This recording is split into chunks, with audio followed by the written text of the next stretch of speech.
छत्रपती शिवाजी महाराज की, धर्मवीर छत्रपती संभाजी महाराज की जय भवानी, जय भवानी। हिंदवी स्वराज्याचे सरसंस्थापक छत्रपती शिवरायांना मानाचा मुजरा करतो। भारतीय राज्यघटनेचे शिल्पकार भारतरत्न डॉक्टर बाबासाहेब आंबेडकर यांना मानवंदना अर्पित करतो।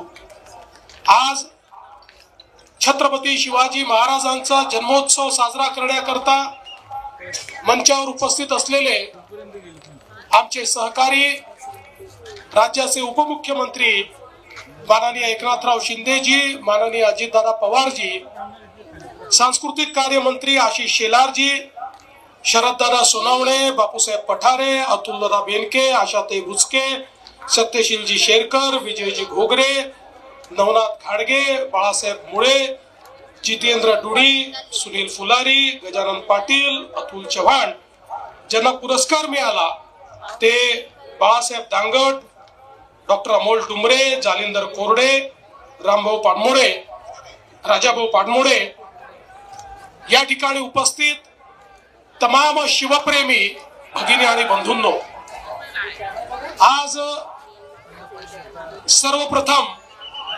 जगभरातील शिवप्रेमींना छत्रपती शिवरायांच्या जन्मोत्सवाच्या मी मनापासून शुभेच्छा देतो।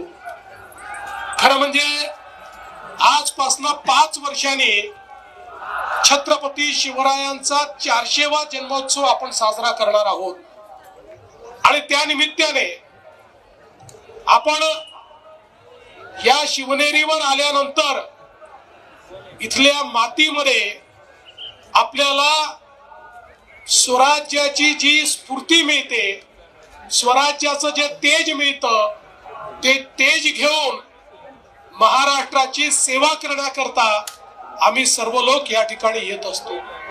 आपल्याला कल्पना आहे की ज्या काळामध्ये संपूर्ण भारतामध्ये अनेक राजे राजवाडे हे मुघलांचं मंडलिकत्व स्वीकारून त्या ठिकाणी नतमस्तक होते, अशा काळामध्ये आई जिजाऊंनी छत्रपती शिवरायांना घडवलं आणि सांगितलं या मराठी मुलकामध्ये, या हिंदुस्थानामध्ये ज्या प्रकारे अनाचार, दुराचार आणि अत्याचार चाललेला आहे, या मुलखाला त्यातनं स्वराज्याकडे नेण्याची जबाबदारी शिवबा तुझी आहे। आणि छत्रपती शिवरायांनी हातामध्ये तलवार घेतली, 18 पगड जातीच्या लोकांना एकत्रित केलं, मावळ्यांची फौज तयार केली आणि देव, देश आणि धर्माची लढाई सुरू केली आणि खऱ्या अर्थानं स्वराज्य स्थापन करून पहिल्यांदा भारताचा आत्माभिमान जागृत करण्याचं काम जर कोणी केलं असेल तर ते छत्रपती शिवाजी महाराजांनी केलं। आज स्वतंत्र भारत आपण पाहतोय, आत्माभिमानी अशा प्रकारचं 140 कोटी लोकांचा हा देश आपण पाहतोय। याच्या पाठीशी जर कोणी असेल तर ती छत्रपती शिवरायांची प्रेरणा आहे आणि म्हणूनच छत्रपती शिवराय हे आमचे आराध्य दैवत आहेत आणि त्यांनी राज्य कारभार कसा चालवायचा याची जी मानकं सांगितलेली आहेत, आपल्याला कल्पना आहे ते केवळ योद्धे नव्हते तर ते उत्तम प्रशासक होते।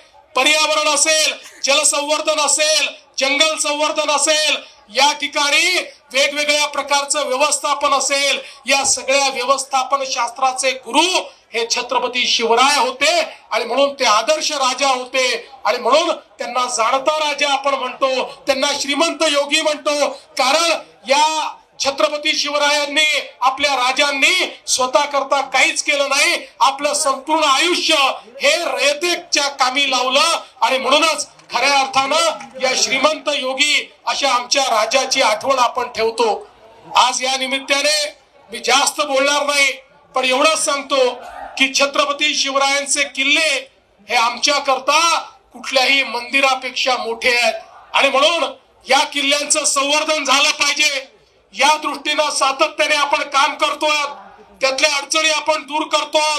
स्वराज्याची राजधानी रायगड या ठिकाणी अनेक कामं आपण सुरू केलेली आहेत, शिवनेरीचं रूप आपण पाहतोय, याच्यामधल्या अडचणी आपण दूर करतोय।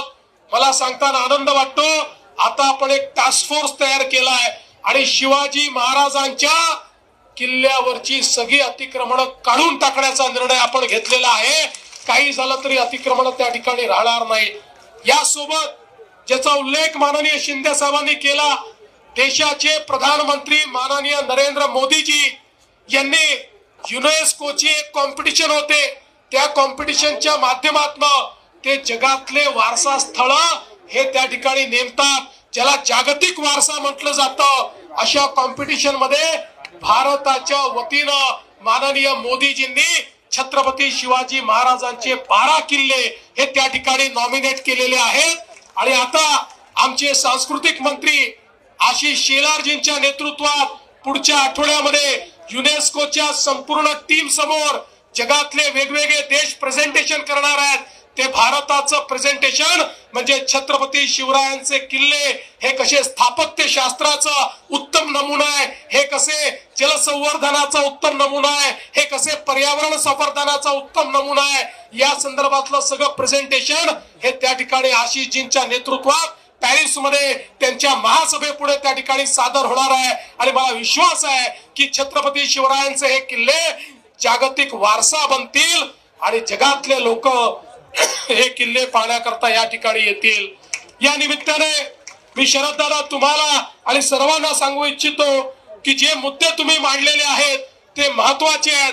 दाऱ्या घाटापासनं तर या शिवनेरी परिसराच्या विकासापर्यंत ही सर्व ज्या आपण मागण्या केलेल्या आहेत, आम्ही तिघही या ठिकाणी आहोत.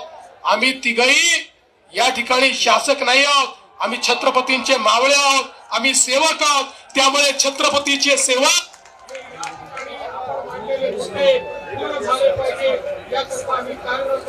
हा विश्वास व्यक्त करतो.